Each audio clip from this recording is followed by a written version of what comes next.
គេតែនិយាយថាចេះស្ដាប់ធម៌ប្រពុតធ្វើឲ្យមនុស្សទន់ខ្សោយអ្នកដែលកាន់សាសនាពុទ្ធហ្នឹងគ្រាន់មិនសូវមានទេហាងពិបាកលំបាកលំបិនអីចឹងណាចាបងប្អូនមានការយល់ច្រឡំហើយធម៌របស់ព្រះសម្មាសម្ពុទ្ធគឺបង្រៀនមនុស្សឲ្យចេះប្រើបញ្ញាឲ្យចេះប្រើការគិតឲ្យចេះពិចារណាសម្រាប់បងប្អូនមួយចំនួនដែលគាត់បានវាថានិយាយបែបហ្នឹងមកពីគាត់មិនបានសិក្សាធម៌ពិតធម៌មែនចាធម៌ពិតធម៌មែនគឺជាធម៌បង្រៀនគឺជាមេរៀនគឺជាឱវាទរបស់ព្រះសម្មាសម្ពុទ្ធដែលបន្សល់មកនៅក្នុងព្រះត្រៃបិដកមានអត្ថកថាជាច្រើនហើយមានច្រើនសពបែបយ៉ាងទៀតចាឲ្យតែបងប្អូនទាំងអស់គ្នាបានចូលទៅសិក្សាបានចូលទៅ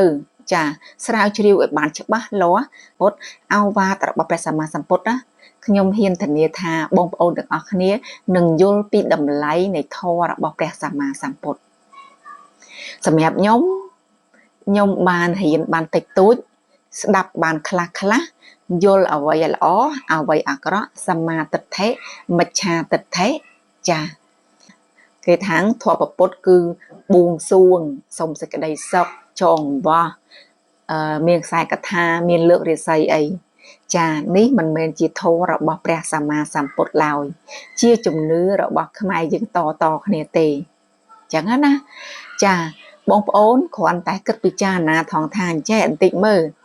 យើងឃ្លានបាយយើងចង់ហូបបាយណាបើសិនជាយើងមិនធ្វើអំពើសកម្មភាពទៅអង្គុយហូបបាយទេតើយើងបានឆ្អែតដែរអត់យ៉ាងណាមិញបើសិនជាយើងចង់បានអ្វីមួយយើងចង់បានផលអ្វីមួយលុះត្រាតែយើងនឹងបានធ្វើនៅអំពើណាមួយសិនមិនមែនត្រឹមតែអង្គុយទៅបួងសួងចេះហើយសុំហើយបានវាអត់ដែរមានណាបងប្អូនទាំងអស់គ្នាទៅសុំអ្នកតាទៅសុំទេវតាទៅសុំខ្មោចអារក្សណាបានខ្មោចអ្នកតាអារក្សហ្នឹងគាត់មានផ្ទះនៅផងគាត់មានផ្ទះនៅទេចាញ់សម្បត្តិយើងផងនេះយើងទៅបិទពេលខ្លះក្រយ៉ាងណាក៏ដោយក៏មានផ្ទះជួលក៏មានផ្ទះតូចល្មមនៅឬក៏មានផ្ទះថាមកអាចនៅខ្លួនឯងបានដែរអញ្ចឹងពឹងអីសម្បត្តិទេសម្បត្តិអ្នកតាសម្បត្តិខ្មោចអារក្សអត់មានផ្ទះនៅផងហ្នឹងហេតុអីទៅពឹងពោពីគាត់អាហ្នឹងជាគតិពិចារណាទាំងអស់គ្នាទេដូចនេះខ្ញុំនិយាយមិញអញ្ចឹងថាយើងចង់ហូបបាយឲ្យឆ្អែតឲ្យមានកម្លាំង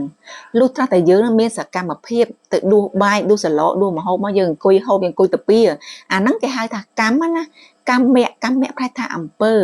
យើងសាងហូបបាយហូបអីទៅវាឲ្យឆ្អែតមែនអត់តោះយើងបានចូលទៅក្នុងមាត់យើងនេះយើងធ្វើសកម្មភាពនេះបានអាចឲ្យយើងនឹងបានឆ្អែតបានមែនអត់ហើយត្រឹមតែយើងឧបមាថាបានបាយមុខយើងហើយមកហូបមុខយើងហើយយើងអត់ហូបទេយើងអត់ធ្វើសកម្មភាពអ្វីទាំងអស់គ្រាន់តែអង្គុយថាសូមបួងសួងឲ្យខ្ញុំនឹងឆ្អែតបាយសូមឲ្យខ្ញុំឆ្អែតបាយសូមឲ្យខ្ញុំឆ្អែតបាយបងប្អូនគិតពិចារណាបន្តិចមើលតើវាអាចទៅរួចដែរអត់អាហ្នឹងខ្ញុំលើកជាឧទាហរណ៍បែបងាយទូចទេស្រួលស្ដាប់ស្រួលយល់អញ្ចឹងណាចាហើយអ្នកខ្លះគេលើកឡើងទៀតថាអញ្ចឹងមានអ្នកខ្លះគេបាយបន់ទៅបានមែននោះបងមានអ្នកខ្លះគេបន់ទៅគេមានរស់ស៊ីកាន់តែមានទៅអញ្ចឹងណាបងប្អូនទាំងអស់គ្នាគួរតែអរគុណខ្លួនឯងនេះមានសម្ពាធបន់ច្រើនមែនតើ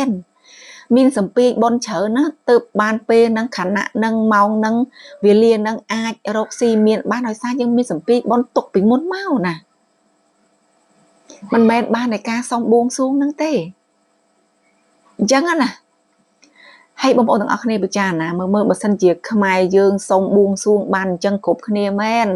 យើងគ្រាន់តែគិតបន្តិចទៅតើមានអ្នកក្រអត់មានអ្នកលំបាកអត់មានអ្នកសុំទានអត់មានអ្នកតោកយ៉ាអត់វាច្បាស់ជាអត់មានគិតតែអញ្ចឹងតិចបានហើយចាអញ្ចឹងវិលមកវិញថាកុំមានការយល់ច្រឡំថាស្ដាប់ធម៌ប្រពុតហើយសិក្សាមេរៀនរបស់ព្រះសម្មាសម្ពុទ្ធហើយដើរតាមមាគ៌ាប្រពុតហ្នឹងហើយធ្វើឲ្យខ្លួនឯងទន់ខ្សោយធ្វើឲ្យខ្លួនឯងនឹងក្រលំបាកតោកយ៉ា No មិនមែនជាការពិតទេ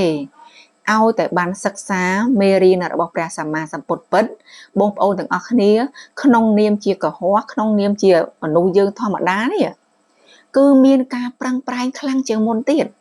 prang prai rọc si từ tam sàm ma chỉ vẽ bao dương mình biết biên chỉ vật sát mình sầm lập chỉ vật sát mình lui trọp kê cha mình hình dây có họ mình phật hưởng sự vâng mình phật phật không nông cam chỉ sơ pram đã bọc ra sàm ma sàm bột cha hay bốc ô từng óc nia miên đây bị cha nè dương mà nè trong ban tay ca này dây bị bật từ xa từ ấy tinh là bỏ ấy đã xong lần chuyện ấy crop á cùng có họ nhông cùng si phần nền trình ăn nấc say kì nhưng trong ban tại bị bất chân trong dương ở trong ao nền na lụt thọp lụt nền trình dương tê ăn nấc say kì thô là bóp ra sama samput bằng riêng dương ao chết chân nè nó chỉ sa pram nấc nè ti môi mình sầm làm sao ti pi mình lụt trọp kê ti bay mình phải không đây bột phải bột ti 4 mìnhនិយាយក៏ហត់ទី 5 มันផឹកគ្រឿងស្រវឹងហើយអាទី 5 ហ្នឹងគឺខ្លាំងជាងគេកាលណាយើងបានផឹកគ្រឿងស្រវឹងទៅធ្វើឲ្យខ្លួនយើងនឹងវានេះហិនហោចវែងខួរក្បាលឡប់ខូចសតិខូចអីចឹងទៅហើយបងប្អូនដឹងស្រាប់ហើយពេទ្យគេតែងតែហាមការដែលយើងញ៉ាំស្រាច្រើនការដែលយើងធ្វើប្រព្រឹត្តផឹកគ្រឿងស្រវឹងនឹងច្រើនធ្វើឲ្យខួរក្បាលអត់ល្អទេអស់ថវិកាពេលខ្លះអាចមានពើហិង្សានៅក្នុងគ្រួសារចាអញ្ចឹងវិលមកវិញក៏មានការយល់ច្រឡំថាអ្នកដែលស្ដាប់ធម៌ប្រពុតហើយទ្រង់ស័យមែនទេខ្ញុំលើកឡើងមួយទៀតអ្នកដែលបានសិក្សាធម៌ពិតធម៌មែនបានសឹកបានច្រើនជ្រៅជ្រះគឺផ្លូវចិត្តនេះបានល្អប្រសើរចេះល្មមចេះព្រមក្នុងការរស់នៅរាល់ថ្ងៃចាដូចនេះខ្ញុំលើកឧទាហរណ៍ដូចខ្ញុំរស់នៅរាល់ថ្ងៃស្រាប់នេះខ្ញុំលក់លតឆាខ្ញុំលក់បាយសាច់ជ្រូកខ្ញុំលក់បបរសបានតិចតួចខ្ញុំចាយតាមរបស់ខ្ញុំរៀនព្រមជាមួយប៉ុណ្ណឹងកិច្ចការដែលយើងត្រូវធ្វើទូនាទីគឺយើងលក់ឲ្យតម្លៃសមរម្យអាចលក់បានលក់រស់រាយរាក់ទាក់ញញឹមដាក់ភ្ញៀវមានអនាម័យចាមានពេលវេលាយើងអាចចែកទានធ្វើឲ្យកន្លែងយើង clean ស្អាតកុំឲ្យមានវាអត់ល្អអញ្ចឹងណាចាអាហ្នឹងជាទូនាទីរបស់យើងឃើញអត់រៀនព្រមរៀនល្មមក្នុងការរស់នៅរាល់ថ្ងៃរបស់យើងហ្នឹងឲ្យថាធ្វើម៉េចកុំ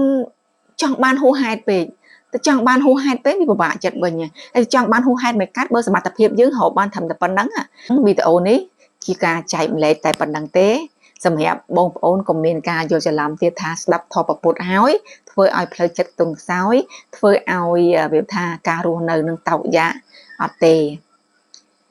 កាន់តែសិក្សាធម៌ប្រពុតកាន់តែយល់ដឹងពីធម៌របស់ព្រះសម្មាសម្ពុទ្ធជីវិតនេះកាន់តែប្រឹងប្រែងខ្លាំងជាងមុន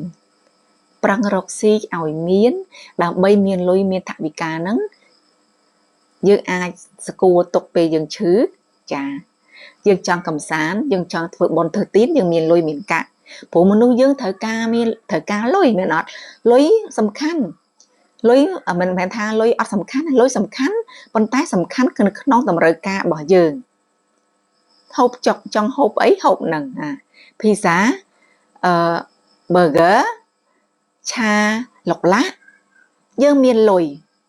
យើងមានការងារធ្វើយើងមានលុយចាយអញ្ចឹងណាចាអញ្ចឹងសម្រាប់ខ្ញុំគឺចង់បន្ថែមបែបហ្នឹងចាអញ្ចឹងមានតែប៉ុណ្្នឹងទេវីដេអូនេះចាជាចុងក្រោយបើសិនជាខ្ញុំនិយាយទៅមានលើសលួសឬក៏ពាក្យណាមិនសមរម្យសូមខន្តីអភ័យទោសចំពោះអ្នកខ្ញុំផងដែរចាសូមអរគុណសូមជម្រាបលា